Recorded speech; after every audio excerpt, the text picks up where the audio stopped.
ET now inside with record SIP closures and inflows slowing down. Is the lure of equities then waning off? Ashesha joins in with a detailed explanation.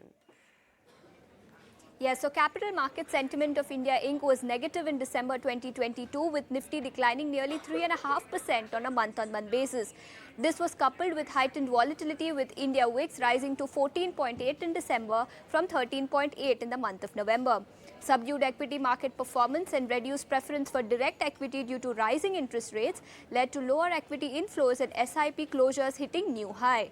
Number of SIPs that were either stopped or saw their tenure run out in the month of December stood at 15.4 lakh, indicating a 40% spike over the preceding 6-month average. Equity inflows, meanwhile, have also slowed down. Equity inflows in December stood at 7,303 crores as compared to the recent high of a whopping 18,500 crores in the month of May last year.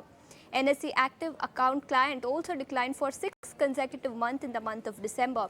Active users on NSE declined 1% on a month-on-month basis to 35.3 million from 36 million in the month of November. Incremental Demat account additions were also at 2.1 million in December versus 3.4 million that we saw same time last year, down 35% on a year-on-year basis. Demat account additions in December were also lower than FY22 average run rate of 2.9 million. Subdued equity market performance and reduced preference for direct equity due to rising interest rates has led to reduced interest towards equities. Let's also shift focus to how brokerage firms have performed in the quarter gone by.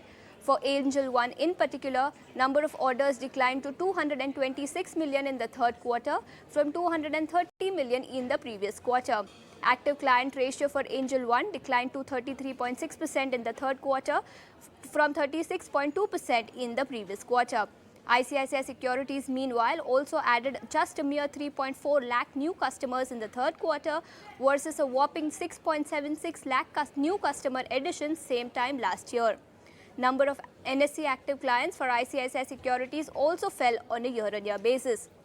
Meanwhile, CEO at Zerodha, Nitin Kamath, said, and I quote, "If interest rates continue to go higher, attraction to equities will come down." New client additions to Zerodha also peaked at around 3,50,000 a month in late 2021 and early 2022, but the metric has been downhill ever since. Thanks very much for giving us all of those details. And with that, then, it's curtains down on this edition of First Trades and the Market. Thanks so much for tuning in.